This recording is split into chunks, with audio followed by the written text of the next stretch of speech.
Hello, I am a biology educator in the NEET UG category. Welcome you all this wonderful platform biology with Jason Pooja. तो yes, आज है lecture number 4 of the cell the unit of life का। और आज के इस lecture में हम कंप्लीट करने वाले हैं पूरा का पूरा एंडोमेम्ब्रेन सिस्टम। एंडोमेम्ब्रेन सिस्टम में सिर्फ 4 चीज़ें आती है: endoplasmic reticulum, Golgi, lysosome and vacuoles. ठीक है, तो स्टार्ट करते हैं विद द एंडोमेम्ब्रेन सिस्टम, है ना।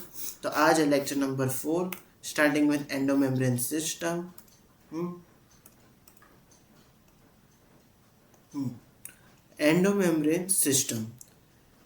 While each of the membranous organelles is distinct in terms of its structure and function, many of these are considerable together as an endomembrane system because their functions are coordinated. The endomembrane system includes, अब endomembrane system में क्या क्या आता है? Endomembrane system includes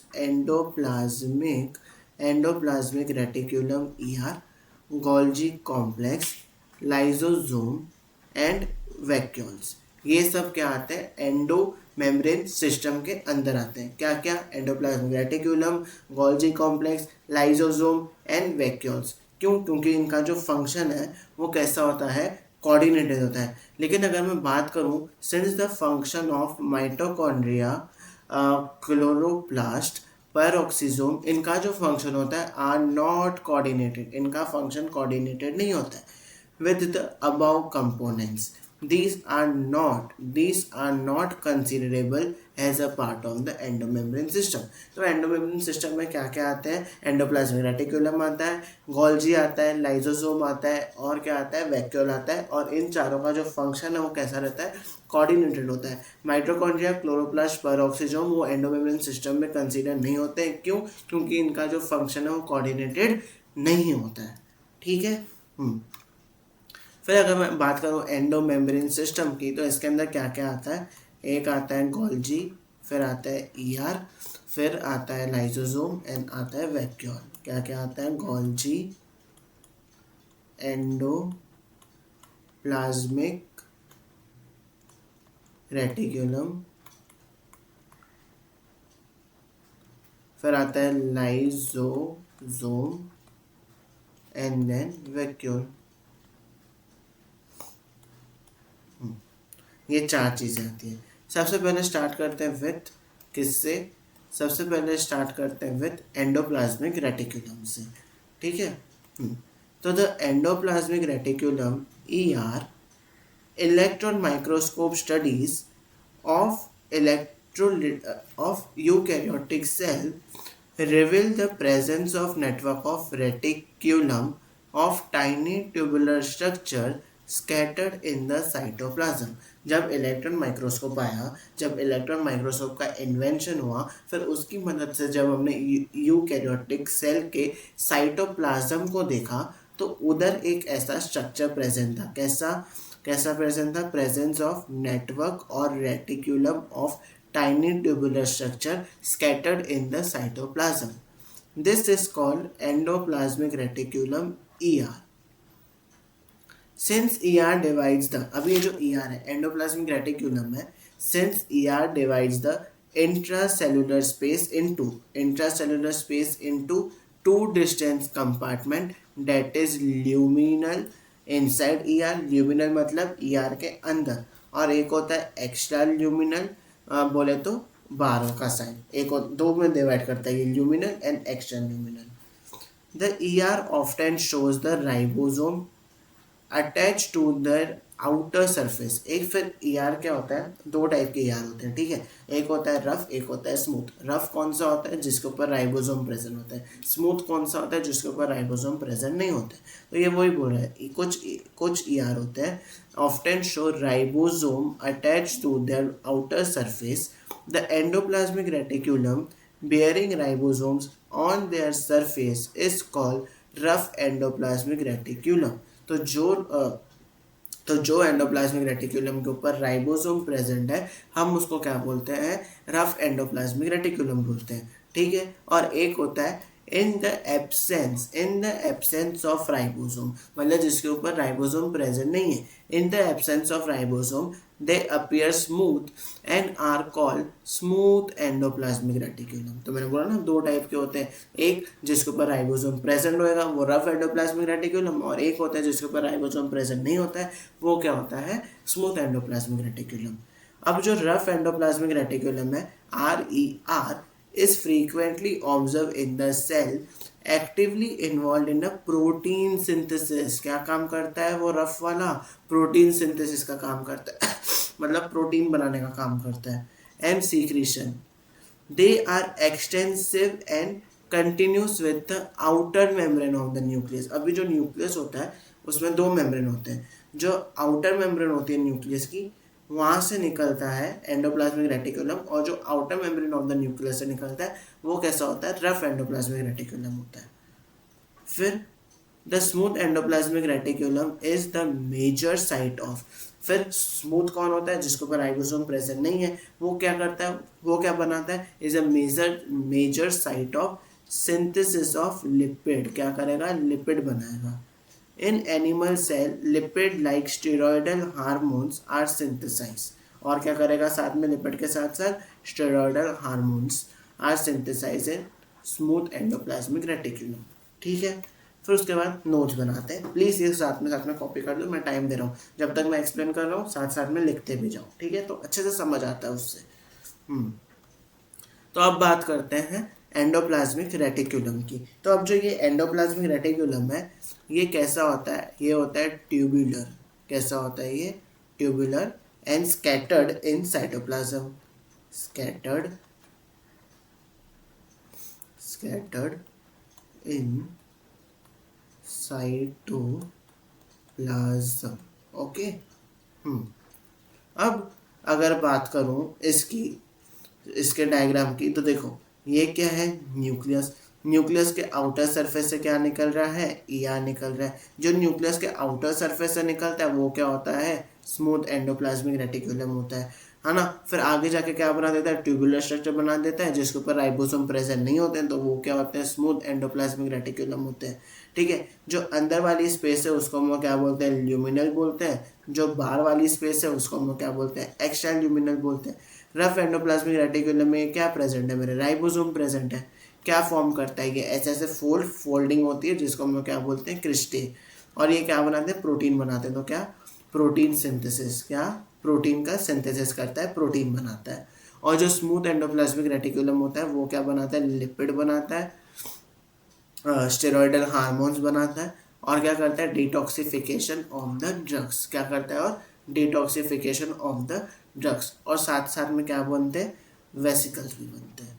ठीक है, तो यही काम है बस। एंडोप्लाज्मिक रेटिकुलम में याद रखेंगे ये।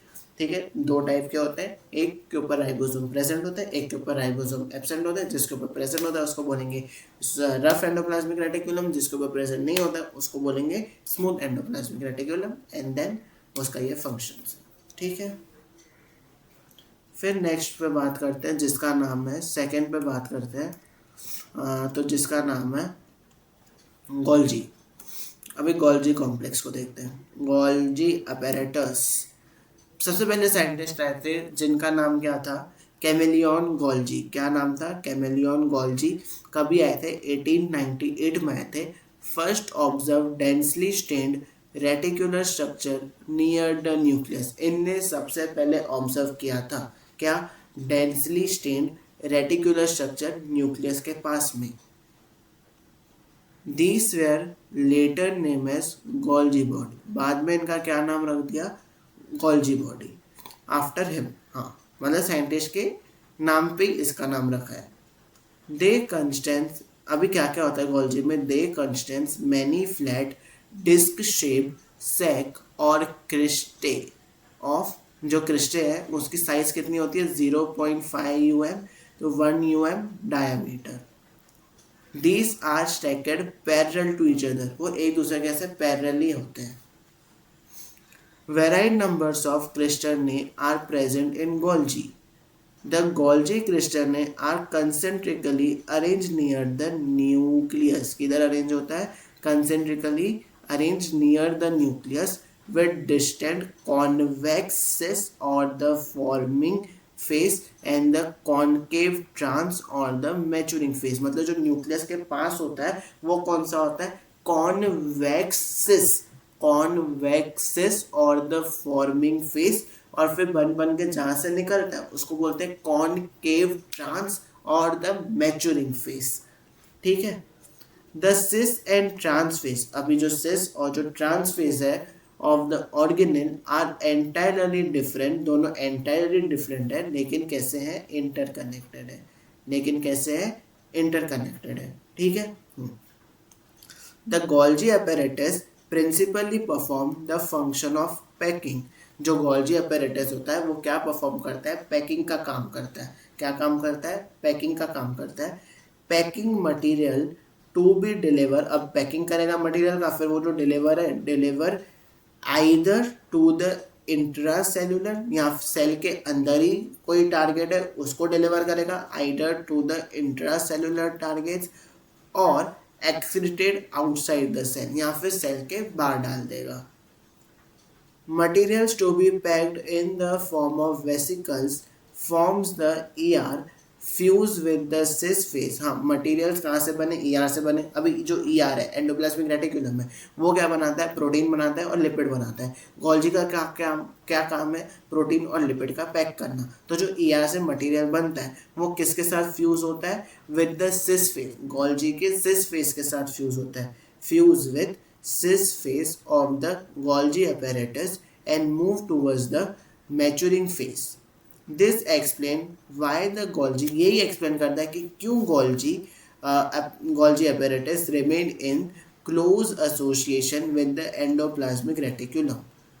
A number of protein synthesized by the ribosome on the endoplasmic reticulum are modified। जितने प्रोटीन सिंथेसाइज करेगा एंडोप्लाज्मिक रेटिकुलम, गोल्जी क्या करेगा, उसको मॉडिफाई करेगा, modify in the crystal of the Golgi apparatus before they are release, release होने से पहले उसको पैक करेगा from its trans face. Golgi apparatus is the important site of formation of Golgi apparatus। important site है क्या बनाने के लिए, for the glycoprotein and glycolipid। ठीक है। फिर थोड़े से नोट्स बनाते हैं। तो ये जो गोल्जी का नाम है ये कहाँ से आया था, साइंटिस्ट से आया था। साइंटिस्ट का नाम क्या था, कैमिलियन वॉन जी। कब आए थे ये, 1898 में आए थे। कैसा स्ट्रक्चर था ये, डेंस रेटिक्यूलर बोले तो नियर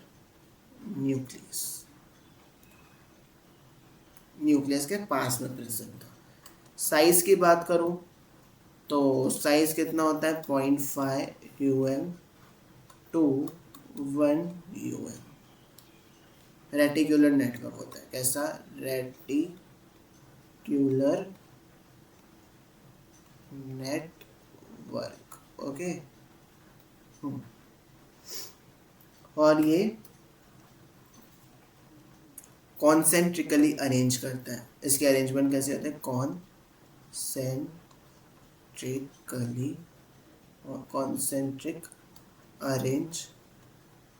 अरेंजमेंट शो करता है। ठीक है। हाँ, अब इसके प्रोसेस की बात देखते हैं। अब ये जो गोल्जी है इसका काम क्या क्या है, काम क्या क्या करता है, प्रोसेस क्या क्या है।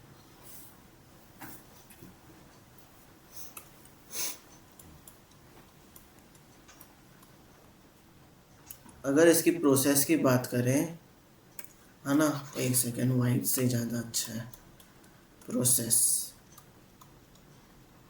प्रोसेस की बात करते हैं। ठीक है। तो सबसे पहला काम क्या है इसका, सबसे पहला काम है इसका प्रोटीन और लिपिड को मॉडिफाई करना। क्या करेगा ये, अभी जो ईआर है, एंडोप्लाज्मिक रेटिकुलम है, वो क्या करेगा, प्रोटीन बनाएगा और लिपिड बनाएगा। ठीक है। गोल्जी क्या करेगा, उसको मॉडिफाई करेगा। मतलब समझो ईआर से प्रोटीन आया, इसने क्या किया, प्रोटीन के साथ शुगर ऐड कर दिया, और क्या बना दिया, ग्लाइको क्या बना दिया, ग्लाइको प्रोटीन बना दिया, ग्लाइको प्रोटीन। ठीक है, फिर ऐसे ही क्या आया, लिपिड आया।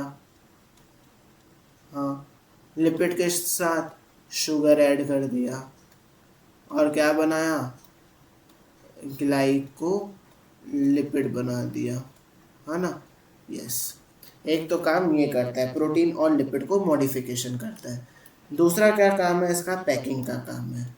दूसरा क्या काम है इसका, दो बहुत हाथ फिसल रहा है यार आज। दूसरा क्या काम है इसका, पैकिंग का काम है। ठीक है, थर्ड काम क्या है इसका, डिलीवर है। सेल के अंदर डिलीवर करेगा या फिर बाहर डिलीवर करेगा। क्या काम है इसका, डिलीवरी का काम है। डिलीवरी, इंट्रा सेल्यूलर और आउटसाइड सेल। ठीक है। और चौथा काम है इसका, एक्रोसोम। क्या काम है चौथा इसका, एक्रोसोम बनाने का काम है, एक्रोसोम। ठीक है, तो ये चार काम है जो गोल्जी करता है। सबसे पहले प्रोटीन और लिपिड को मॉडिफिकेशन करके ग्लाइकोप्रोटीन ग्लाइकोलिपिड बना देगा, फिर पैकिंग का काम करेगा, फिर मटेरियल को डिलीवर करेगा सेल के अंदर या आउटसाइड द सेल, और चौथा एक्रोसोम बनाने में ये मदद करता है। फिर बात करते हैं ये क्या है, ये एक स्ट्रक्चर है किसका, ये समझो ये एक सेल है। ठीक है, ये एक ब्लू कलर से क्या बनाया मैंने, सेल। सेल के अंदर क्या प्रेजेंट है, न्यूक्लियस प्रेजेंट है। न्यूक्लियस से क्या निकल रहा है, एंडोप्लाज्मिक रेटिकुलम। एंडोप्लाज्मिक रेटिकुलम के बाजू में क्या प्रेजेंट है, गोल्जी। गोल्जी के दो फेज होते हैं, क्या होते हैं, दो फेज। एक जो एंडोप्लाज्मिक रेटिकुलम से पास होता है, जहाँ से मेरा मटेरियल एंटर करता है, उसको बोलेंगे कॉन्वेक्स सिस। ये बहुत इंपॉर्टेंट नाम है, ये पूछता है, कॉन्वेक्स सिस या फिर फॉर्मिंग फेज। और जहाँ से फिर मॉडिफिकेशन के बाद जहाँ से एग्जिट करता है, उसको बोलते हैं कॉनकेव ट्रांस या फिर मैच्योरिंग फेज। ठीक है, तो देखो ये जो एंडोप्लाज्मिक रेटिकुलम है, इसने क्या बनाया, प्रोटीन बनाया और लिपिड बनाया। फिर ये प्रोटीन और लिपिड यहाँ से गया कॉन्वेक्स सिस या फिर forming phase of the Golgi में। फिर पैकिंग के बाद निकला कहाँ से, कॉनकेव ट्रांस और मैच्योरिंग फेज में से। ठीक है, दोनों अलग अलग है, डिफरेंट बट इंटरकनेक्टेड। दोनों अलग अलग है लेकिन एक दूसरे से क्या है, ये इंटरकनेक्टेड ही है। ठीक है, तो ये हो गई हमारे गोल्जी की बात कंप्लीट। फिर नेक्स्ट आते हैं जिसका क्या नाम है, लाइजोसोम। क्या नाम है इसका, लाइजोसोम। लाइजोसोम की बात करें तो these are membrane bound vesicle structures formed by the process of packing. जब गोल्जी पैकिंग करता है, उस टाइम पे ये स्ट्रक्चर फॉर्म होते हैं, कौन से, लाइजोसोम। ठीक है, तो these are the membrane bound vesicular structure formed by the process of packing in the Golgi apparatus. The isolated lysosomal vesicles have been formed to be very rich in almost all types of hydrolytic enzyme. अब ये जो lysosome है ये बहुत ज़्यादा rich है किसमें, the isolated lysosomal vesicle. ये जो आइसोलेटेड लाइजोसोमल वेसिकल है, have been formed to be very rich in almost all types of, सब में almost all types of hydrolytic enzyme. Hydrolysis करेगा किसको, लिपेज को, मतलब लिपिड का ब्रेक डाउन करेगा। प्रोटीएस मतलब प्रोटीन का ब्रेक डाउन करेगा। कार्बोहाइड्रेट्स यानी कि कार्बोहाइड्रेट का भी ये क्या करेगा, ब्रेक डाउन करेगा। किस पे एक्टिव रहता है, एक्टिवेट एसिडिक पीएच। किस पे, एसिडिक पीएच पे ये एक्टिव रहता है। This enzyme are capable of digesting. अब ये जो एंजाइम है ये किसके लिए कैपेबल है, क्या क्या करने के लिए कैपेबल है, digesting carbohydrate, protein, lipid, nucleic acid, इन सबको क्या करेगा, ये डाइजेस्ट कर देगा। ठीक है, फिर बात करते हैं लाइसोसोम की। हाँ, थोड़े नोट भी तो बनाने हैं, सिर्फ एनसीईआरटी थोड़ी रीड करनी है। लाइसोसोम ये कैसा होता है, सिंगल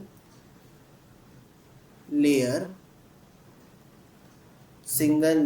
बाउंड, सिंगल लेयर ही होती है ना, एक ही लेयर होती है। जब गोल्जी पैक करता है, पैकिंग का काम करता है, उस टाइम पे ये फॉर्म्ड होता है, फॉर्म्ड फ्रॉम गोल्जियन वैक्यूम, ठीक है, formed from Golgian vacuum, yes. फिर इसका अगर स्ट्रक्चर देखें, हाँ इसका अगर स्ट्रक्चर देखें तो ये है लाइसोसोम, उसके अंदर ये सब हाइड्रोलिटिक एंजाइम प्रेजेंट है, हाइड्रोलिटिक एंजाइम प्रेजेंट है सब, ठीक है। कौन से प्रेजेंट है, कार्बोहाइड्रेट्स, लिपेज, न्यूक्लियस, प्रोटीएस, ये सब प्रेजेंट है, कार्बोहाइड्रेट्स, फिर लिपेज, जो एनसीईआरटी में रीड किया है वही लिखवा रहा हूँ, हाँ, न्यूक्लियस, प्रोटीएस। कार्बोहाइड्रेट्स क्या करेगा, कार्बोहाइड्रेट का ब्रेकडाउन करेगा, कार्बोहाइड्रेट का ब्रेकडाउन करेगा। लिपेज क्या करेगा, लिपिड का ब्रेकडाउन करेगा। न्यूक्लियस क्या करेगा, न्यूक्लिक एसिड का ब्रेकडाउन करेगा। और प्रोटीएज क्या करेगा, प्रोटीन का ब्रेकडाउन करेगा। और ये काम किस पे करता है, एसिडिक पीएच पे काम करता है, ठीक है, तो याद रखना ये भी बात। और इसको लाइसोसोम को और क्या बोला जाता है, सुसाइडल बैग्स भी बोला जाता है, मतलब खुद को खुद ही मार देते हैं, सुसाइडल बैग्स भी बोला जाता है, ठीक है। फिर देखो अब लाइसोसोम का काम क्या है, ये देखो। अब अगर मैं बात करूँ लाइसोसोम का काम क्या है, तो ये एक कुछ खाना, ठीक है, ये कुछ सामान है जो कि ये सेल के अंदर आ रहा है, सेल के अंदर आ गया, सेल के अंदर आ गया। अब ये है प्राइमरी लाइसोसोम जो कि प्रेजेंट है, प्राइमरी लाइसोसोम जो कि प्रेजेंट है, कैसा है, इनएक्टिव है। तो ये खाना और ये लाइसोसोम क्या करेगा, इसको डाइजेशन का काम करेगा, है ना। ये खाना इसके अंदर आ गया और ये बन गया, जिसको मैं क्या बोलूँगा, सेकेंडरी लाइसोसोम बोलूँगा। और वो क्या करेगा, इसको डाइजेस्ट करके क्या कर देगा, पूरा ख़त्म कर देगा। लेकिन कुछ ऐसी चीज़ें जो कि डाइजेस्ट नहीं होती है सेल के अंदर, सेल के अंदर कुछ ऐसी चीज़ें हैं जो डाइजेस्ट नहीं होती है, फिर क्या बन जाता है वो, क्या बन जाता है वो, रेसिडुअल वैक्यूल बन जाता है। क्या बन जाता है, रेसिडुअल वैक्यूल बन जाता है।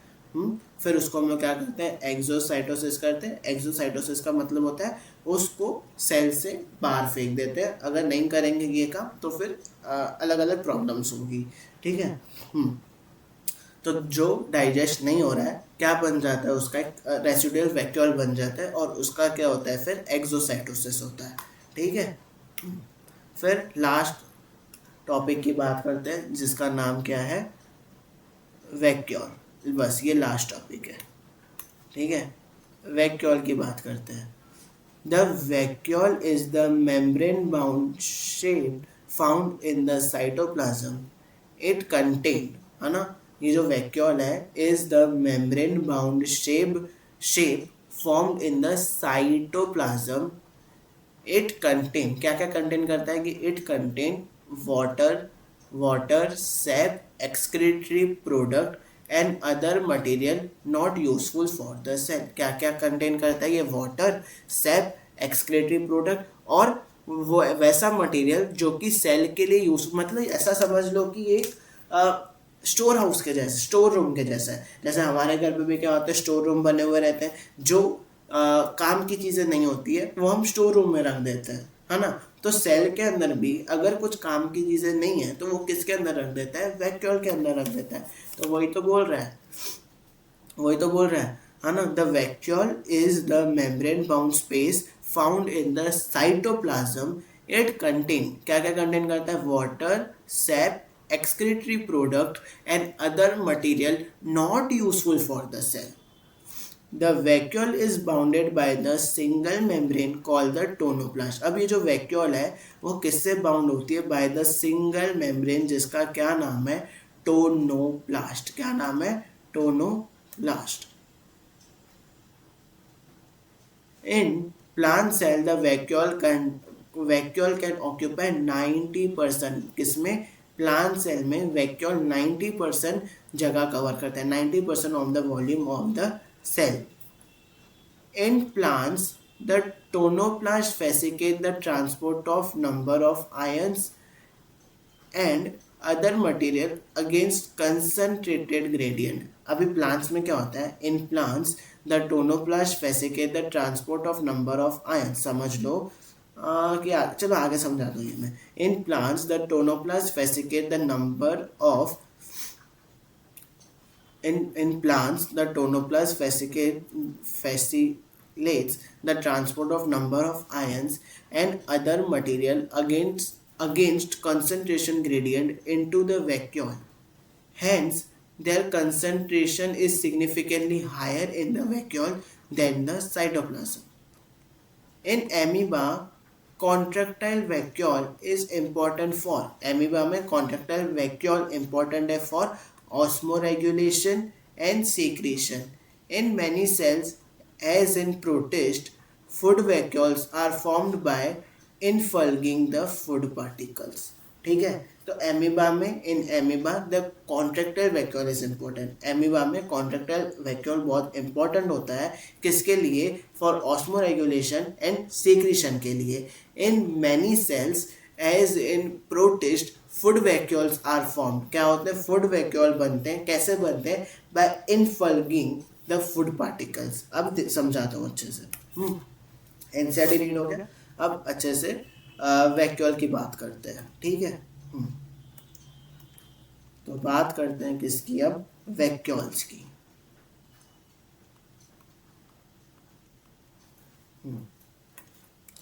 अगर वैक्यूल की बात करूं तो सबसे पहले आता है कि ये क्या है,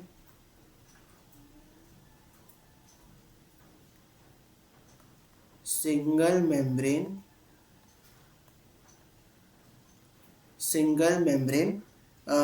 बाउंड. ये सिंगल मेम्ब्रेन होती है ना, टोनोप्लास्ट बोलते हैं जिसको. एक सेकेंड है, थोड़ा अच्छे से लिखते हैं. Single membrane bound. ठीक है, हाँ.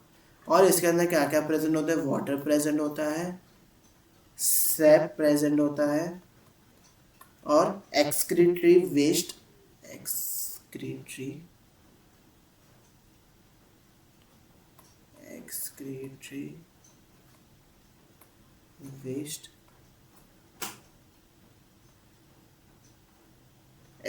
वेस्ट प्रेजेंट होते हैं. ठीक है, ये सब चीजें प्रेजेंट होती है. एंड मटेरियल, पता है मैं उधर उधर क्यों देख रहा हूँ, क्योंकि रूम में घुस गया है चूहा. तो वो ऐसे इधर दरवाजे के ऊपर ऐसे चढ़ के ऐसे नीचे गिर रहा है, ऐसे इसके लिए देख रहा हूँ. ठीक है, तो वैक्यूल पे ध्यान देते हैं. वैक्यूल सिंगल मेम्ब्रेन बाउंड, इसके अंदर वाटर प्रेजेंट होता है, सैप प्रेजेंट होता है, एक्सक्रीटरी वेस्ट प्रेजेंट होता है, और मटेरियल नॉट, ये वापस से ये दरवाजे पे ऊपर से चढ़ रहा है. Material not useful for sale. ठीक है, तो ये सब चीज़ें क्या होती है, इसके अंदर प्रेजेंट होती है ना. फिर देखते हैं टाइप ऑफ वैक्यूल्स. क्या देखते हैं, टाइप ऑफ वैक्यूल्स देखते हैं. तो देर आर 4 टाइप्स. कितने टाइप है, 4 टाइप है. कौन से आते हैं, SAP vacuole, food vacuole, contractile vacuole and gas vacuole. ठीक है. अब ये जो सेप वैक्यूल ये किस में प्रेजेंट होते हैं? प्लांट्स में प्रेजेंट होते हैं। 90% वॉल्यूम कवर करते हैं। देखो ये एक मेरा प्लांट सेल प्रेजेंट है। क्या प्रेजेंट है? Plant cell. उसके अंदर ये मेरा क्या प्रेजेंट है? वैक्यूल प्रेजेंट है ना। और प्लांट सेल के साइटोप्लाज्म से सामान किधर जाता है? वैक्यूल में जाता है अगेंस्ट द कॉन्सेंट्रेशन ग्रेडियंट। जो बात यहाँ पे लिखी है ना, in plant the tonoplast facilitate the transport of number of ions and other material against concentration gradient. क्या? Against concentration gradient into the vacuole. Hence, their concentration significantly higher in the vacuole. Concentration is significantly higher in the vacuole than in the chloroplast. ठीक है, और वही मैंने बात यहाँ पे क्या कर दी? एक्सप्लेन कर दी। अगेन कॉन्सेंट्रेशन से ऐसे सामान अंदर जाता है। फिर बात करते हैं फूड वैक्यूल की। फूड वैक्यूल किस में देखने को मिलेगा तुमको? प्रोटिस्टा, प्रोटिस्ट में देखने को मिलेगा। इसमें क्या होता है? समझ लो ये मेरा क्या है? प्रोटिस्ट है ना। ये एक क्या आया? फूड पार्टिकल आया। ये एक फूड पार्टिकल आया और फिर फूड पार्टिकल अंदर जाके ये उसने क्या बना दिया? फूड वैक्यूल बना दिया। क्या बना दिया ये उसने? Food vacuole. कॉन्ट्रैक्टाइल वैक्यूल किस में देखने को मिलेगा हमको? एमीबा। किस में देखने को मिलेगा? एमीबा में देखने को मिलेगा। क्या काम करता है ये? Osmo regulation. फिर आता है last guess vacuole. Gas vacuole किस में देखने को मिलेगा? प्रोकैरियोट्स में। किस में? प्रोकैरियोट्स में। ठीक है, जिसमें कोई भी मेम्ब्रेन नहीं होती है। In purple sulphur bacteria and green sulphur bacteria. In purple sulphur bacteria and green sulphur bacteria. ठीक है, तो ये होते हैं हमारे पास 4 टाइप के vacuole: shape vacuole, food vacuole, contractile vacuole and gas vacuole. Please इसको नोट्स में लिख देना। और बस आज का लेक्चर यहाँ पे ही हम ख़त्म करते हैं। एंडोमेम्ब्रेन सिस्टम हमने पूरी कंप्लीट कर दी with all 4 topics: endoplasmic reticulum, Golgi, lysosome and vacuole. अब नेक्स्ट लेक्चर में हम क्या करेंगे? ऑलमोस्ट चैप्टर अब ख़त्म होने पे है। नेक्स्ट लेक्चर में हम करेंगे माइटोकॉन्ड्रिया, प्लास्टिड और क्लोरोप्लास्ट भी कर ही देंगे। ठीक है, तो 3-4 टॉपिक हम करेंगे, मतलब नेक्स्ट टू नेक्स्ट लेक्चर। और 2 क्लास लगेगी, फिर ये हमारा चैप्टर क्या हो जाएगा? ख़त्म हो जाएगा। और 2 क्लास में चैप्टर ख़त्म हो जाएगा। तो आज क्या डेट है? आज है 1। ठीक है, तो आज है 1, मतलब 3 तारीख को ये हमारा चैप्टर जो है सेल वाला ख़त्म हो जाएगा। फिर नेक्स्ट चैप्टर हम स्टार्ट करेंगे cell cycle and cell division. ठीक है, अब क्या करना है? जब मैं एनसीईआरटी रीड कर रहा हूँ, जब मैं एनसीईआरटी की भी रीडिंग समझा रहा हूँ, क्योंकि एनसीईआरटी की रीडिंग नहीं समझेगी तुमको, तो एनसीईआरटी की जब मैं रीडिंग करा रहा हूँ तो सिर्फ मेरे को नहीं देखना है, एनसीईआरटी साथ में लेके बैठनी है। एनसीईआरटी साथ में लेके बैठनी है और मेरे साथ साथ रीड करना है। और जो तुम रीड कर रहे हो ना एनसीईआरटी में, वही मैं तुमको नोट्स में लिखा रहा हूँ। तो जब एग्ज़ाम पास आएगा या फिर कुछ मॉक टेस्ट है, कुछ टेस्ट है, ठीक है, तो एनसीईआरटी के नोट्स है ना वो, तो अभी तुम एनसीईआरटी तो रीड नहीं कर पाओगे ना एंड मोमेंट पे, तो वो नोट्स देख के चले जाने का। ठीक है, हाँ, मिलते हैं नेक्स्ट लेक्चर में। तब तक के लिए बस पढ़ते रहिए, नोट्स बनाते रहिए। बाय बाय, नमस्कार, thank you for watching this lecture and share this lecture. Share करो इस लेक्चर को जितना कर सकते हैं। ठीक है।